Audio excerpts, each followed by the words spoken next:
সূরা আল মুমিন।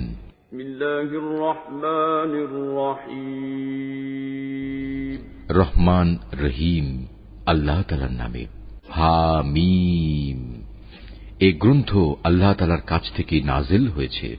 তিনি পরাক্রমশালী, সর্বজ্ঞ। তিনি মানুষের গুনাহ মাফ করেন, তওবা কবুল করেন। তিনি শাস্তিদানে কঠোর। তিনি বিপুল প্রভাব প্রতিপত্তির মালিক। তিনি ছাড়া আর কোন মাবুদ নেই।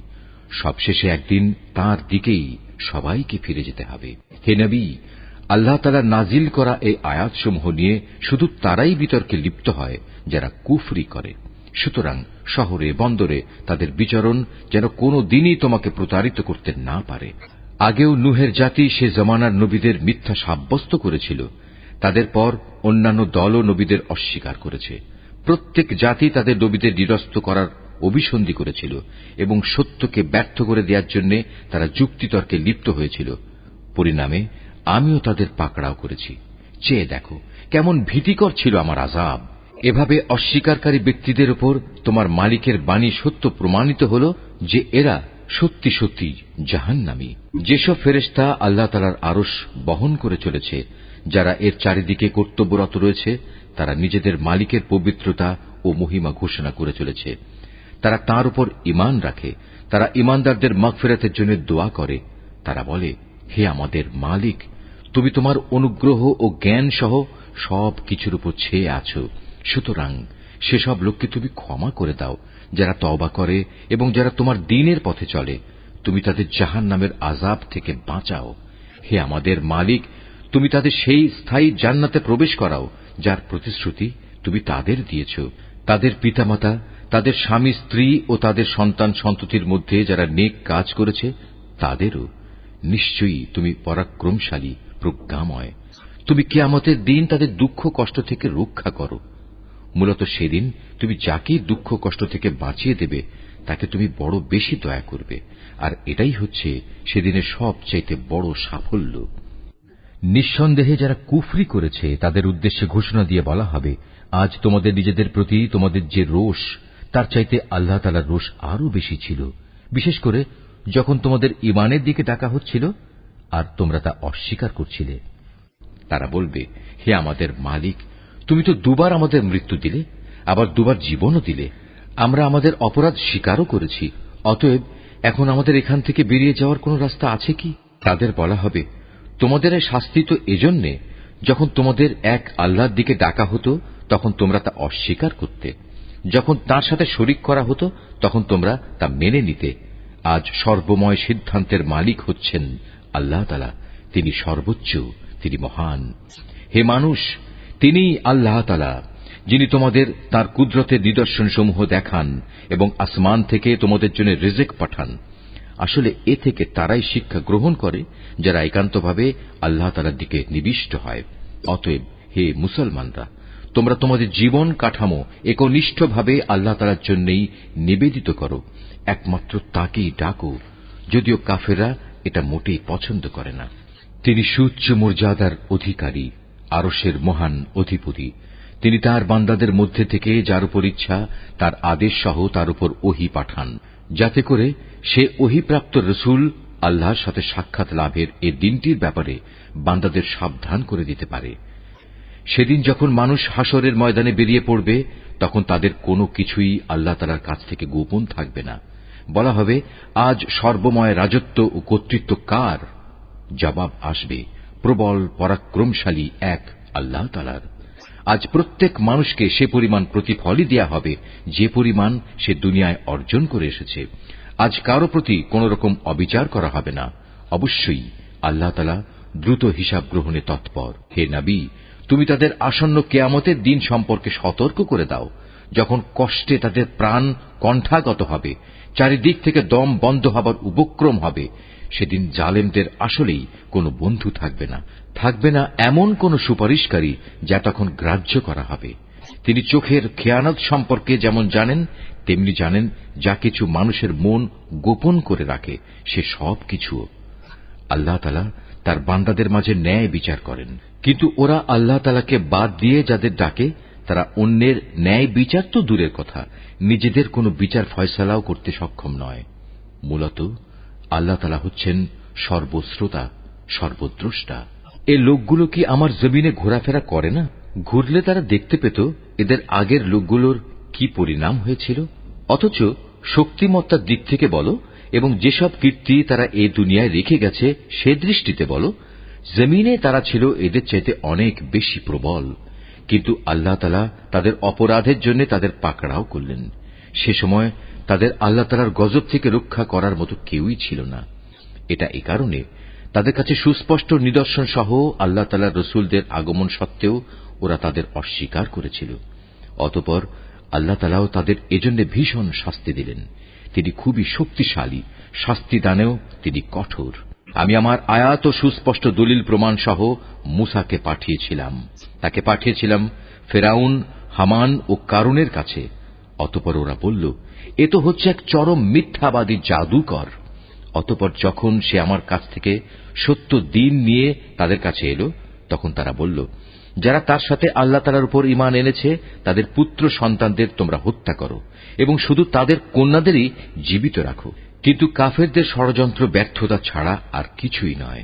এক পর্যায়ে ফেরাউন তার পারিষদদের বলল, তোমরা আমাকে ছেড়ে দাও, আমি মূসাকে হত্যা করে ফেলি, ডাকুক সে তার রবকে। আমি আশঙ্কা করছি সে তোমাদের গোটা জীবন ব্যবস্থায় পাল্টে দেবে এবং এই জমিনেও নানা রকমের বিপর্যয় ঘটাবে। মূসা বলল, প্রতিটি উদ্ধত ব্যক্তি যে হিসাব নিকাশের দিনকে বিশ্বাস করে না, আমি তার অনিষ্ট থেকে আমার মালিক ও তোমাদের মালিকের কাছে আগেই পানা চেয়ে নিয়েছি। একজন মোমেন ব্যক্তি যে ছিল স্বয়ং ফেরাউনের গোত্রেরই লোক এবং যে ব্যক্তি নিজের ঈমান এতদিন পর্যন্ত গোপন করে আসছিল, সব শুনে সে বলল, আচ্ছা, তোমরা কি একজন লোককে শুধু এজন্যই হত্যা করতে চাও যে ব্যক্তি বলে আমার মালিক হচ্ছেন আল্লাহ তাআলা, যদিও সে তোমাদের মালিকের কাছ থেকে সুস্পষ্ট দলিল প্রমাণ সহই তোমাদের কাছে এসেছে? যদি সে মিথ্যাবাদী হয় তাহলে তার এ মিথ্যা তো তার ওপরই বর্তাবে, আর যদি সে সত্যবাদী হয় তাহলে যে আযাবের ব্যাপারে সে তোমাদের কাছে ওয়াদা করেছে তার কিছু না কিছু তো তোমাদের এসে পাকড়াও করবে। অবশ্যই আল্লাহ তাআলা এমন লোককে সঠিক পথ দেখান না যে সীমা লঙ্ঘনকারী, মিথ্যাবাদী। সে বলল, হে আমার জাতির লোকেরা, আজ তোমাদের হাতে রাজত্ব আছে, তোমরা জমিনে শাসন চালাচ্ছ, কিন্তু আগামীকাল আমাদের উপর সে আযাব এসে গেলে কে আমাদের আল্লাহর আযাব থেকে সাহায্য করবে? ফিরআউন বলল, আমি তো এ ব্যাপারে তোমাদের সে রায় দেব যেটা আমি ঠিক হিসেবে দেখব। আমি তো তোমাদের সত্য পথ ছাড়া অন্য কিছুই দেখাব না। যে ব্যক্তি গোপনে ঈমান এনেছিল সে বলল, হে আমার জাতি, আমি তোমাদের জন্য পূর্ববর্তী সম্প্রদায়সমূহের মতোই আযাবের দিনের আশঙ্কা করছি। তোমাদের অবস্থা এমন যেন না হয় যেমনটি হয়েছিল নূহের জাতি, আদ, সামুদ ও তাদের পরে যারা এসেছিল তাদের সবার। আল্লাহ তাআলা কখনো তার বান্দাদের উপর জুলুম করতে চান না। হে আমার জাতি, আমি তোমাদের জন্য প্রচন্ড হাঁক ডাকের কিয়ামত দিবসের আযাবেরও আশঙ্কা করি। সেদিন তোমরা পেছন ফিরে পালাতে চাইবে, কিন্তু আল্লাহ তাআলার পাকড়াও থেকে তোমাদের রক্ষা করার কেউই থাকবে না।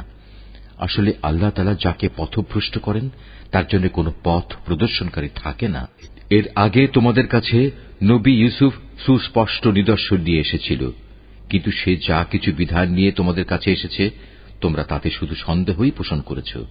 এমনকি যখন সে মরে গেল তখন তোমরা বলতে শুরু করলে, এবার আল্লাহ তাআলা কখনো কোনো রসুল পাঠাবেন না। মূলত আল্লাহ তাআলা এভাবেই নানা বিভ্রান্তিতে ফেলে সীমা লঙ্ঘনকারী ও সংশয়বাদীদের গোমরাহ করে থাকেন।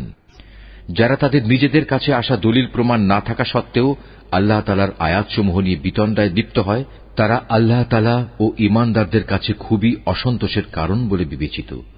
আল্লাহ তাআলা এভাবেই প্রতিটি অহংকারী ও স্বৈরাচারী ব্যক্তির হৃদয়ের উপর মোহর মেরে দেন। ফেরাউন একদিন হামানকে বলল, হে হামান, আমার জন্য তুমি একটি সুউচ্চ প্রাসাদ নির্মাণ করো, যাতে করে আমি আকাশে চড়ার কিছু একটা অবলম্বন পেতে পারি। আকাশে চড়ার অবলম্বন এমন হবে যেন আমি মূসার মাবুদকে তার দিকে উঁকি মেরে দেখে আসতে পারি। অবশ্য আমি তো তাকে মিথ্যাবাদী মনে করি।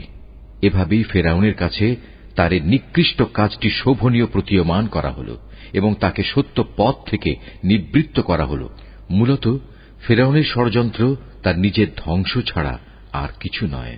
যে ব্যক্তিটি ঈমান এনেছিল সে বলল, হে আমার জাতি, তোমরা আমার কথা শোনো, আমি তোমাদের একটা সঠিক পথের সন্ধান দিচ্ছি। হে আমার সম্প্রদায়, তোমাদের এ দুনিয়ার জীবন কয়েকটি দিনের উপভোগের বস্তু মাত্র।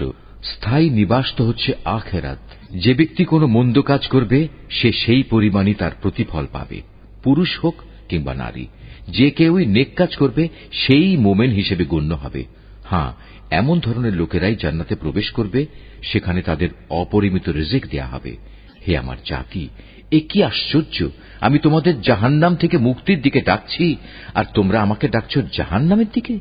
তোমরা আমাকে একথার দিকে দাওয়াত দিচ্ছ যেন আমি আল্লাহ তাআলাকে অস্বীকার করি এবং তার সাথে অন্য কাউকে শরীক করি, যার সমর্থনে আমার কাছে কোনো দলিল প্রমাণ নেই।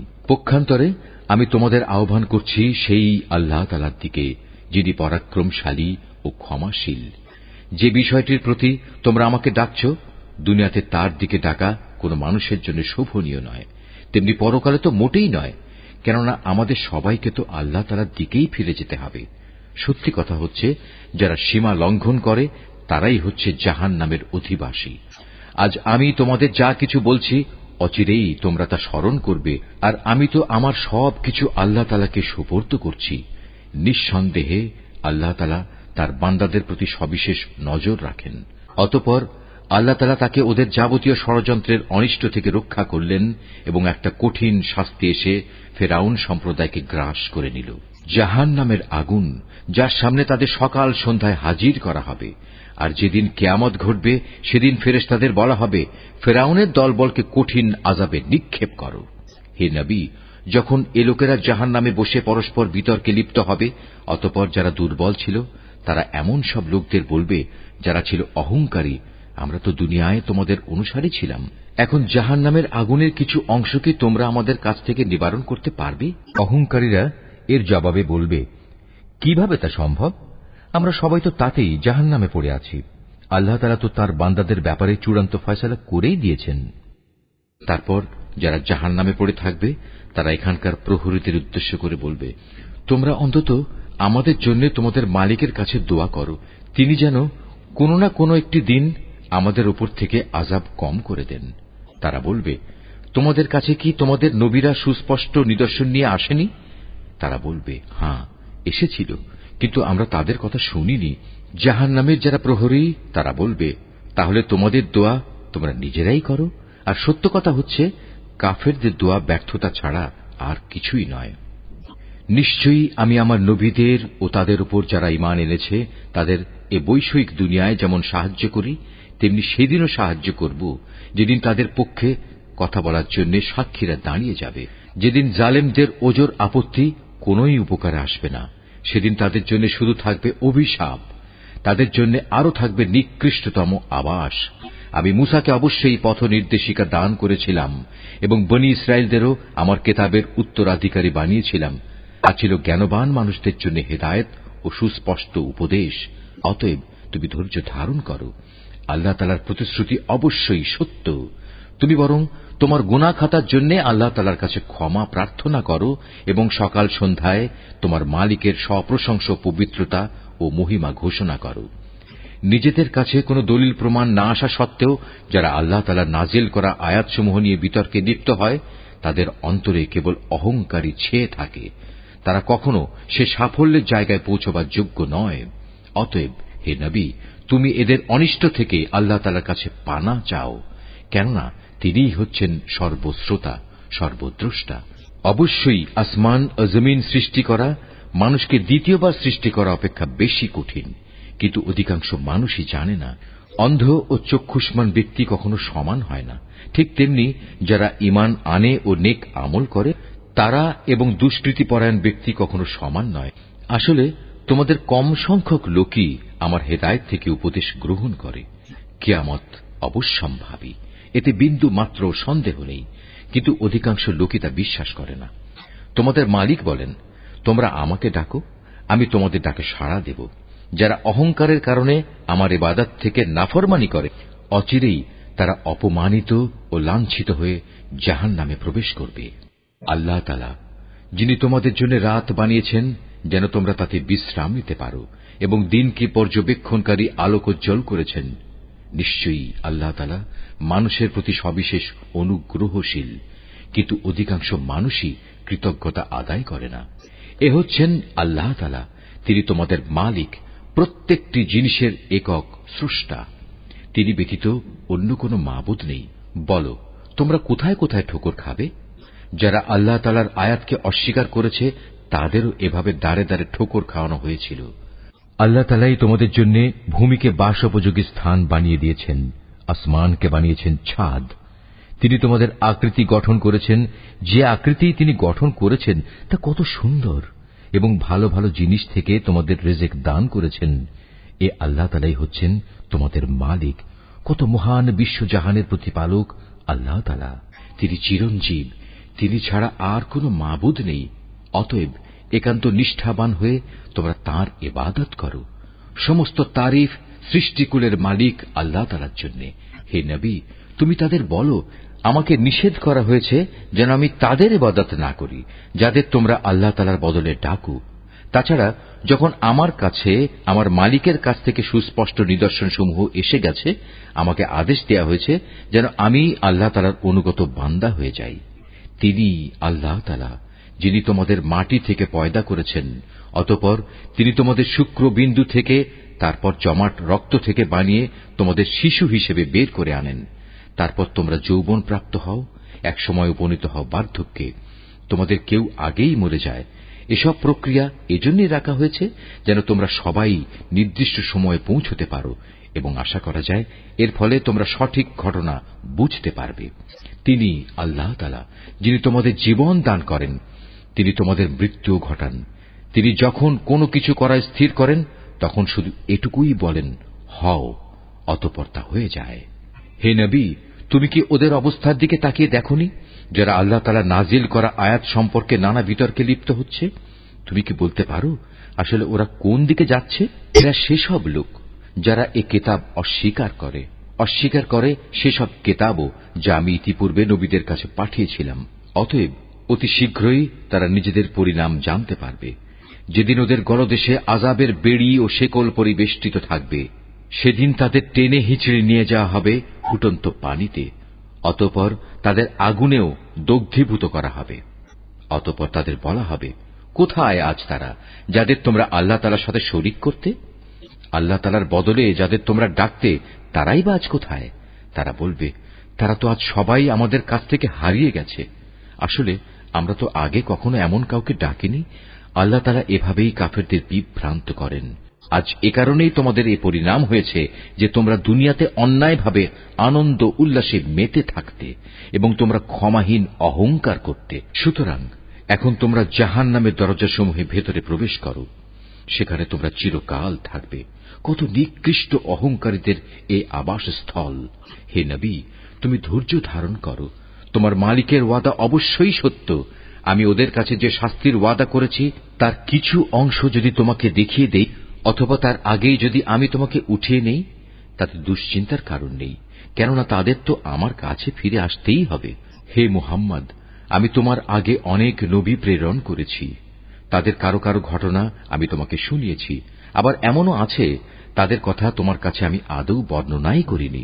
আসলে আল্লাহ তাআলার অনুমতি ছাড়া কোন নিদর্শন উপস্থিত করা কোন রসুলের কাজ নয়। আর যখন আল্লাহ তাআলার ফয়সালা এসে যাবে, তখন তো সব কিছুর যথাযথ মীমাংসা হয়েই যাবে, আর সে ফয়সালায় একমাত্র মিথ্যাশ্রয়ীরাই ক্ষতিগ্রস্ত হবে। আল্লাহ তাআলাই সেই মহান সত্তা, যিনি তোমাদের জন্য চতুষ্পদ জন্তু পয়দা করেছেন, যেন তোমরা তার কতেক প্রকারের উপর আরোহণ করতে পারো, আর তার মধ্যে কতেক প্রকারের তোমরা গোশত খেতে পারো। তোমাদের জন্য তাতে আরো বহুবিধ কল্যাণ রয়েছে। তোমরা তার উপর আরোহণ করে তোমাদের নিজেদের মনের ইচ্ছা ও প্রয়োজনের স্থানে উপনীত হতে পারো। তোমরা তাদের উপর আরোহণ করো, অবশ্য নৌকার উপরও তোমরা আরোহণ করো। আল্লাহ তাআলা তোমাদের কুদরতের আরো নিদর্শন দেখাচ্ছেন। তুমি আল্লাহ তাআলার কোন কোন নিদর্শন অস্বীকার করবে বলো? এরা কি জমিনে চলাফেরা করেনি? করলে তারা অবশ্যই দেখতে পেত তাদের পূর্ববর্তী লোকদের পরিণাম কি হয়েছিল।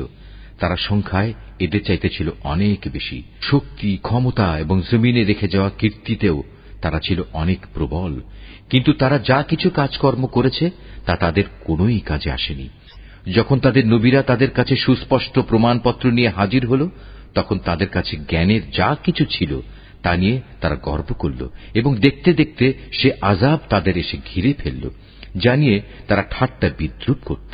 অতঃপর তারা যখন সত্যি সত্যি আমার আযাব আসতে দেখল, তখন বলে উঠল, হ্যাঁ, আমরা এক আল্লাহ তাআলার উপর ঈমান আনলাম। যাদের আমরা আল্লাহ তাআলার সাথে শরীক করতাম তাদের আমরা প্রত্যাখ্যান করলাম। কিন্তু তারা যখন আমার আযাব দেখল, তখন তাদের ঈমান তাদের কোনো উপকারই এল না। আল্লাহ তাআলার এই নীতি হামেশাই তার বান্দাদের মাঝে কার্যকর হয়ে আসছে, আর এখানে কাফেররাই ক্ষতিগ্রস্ত হয়।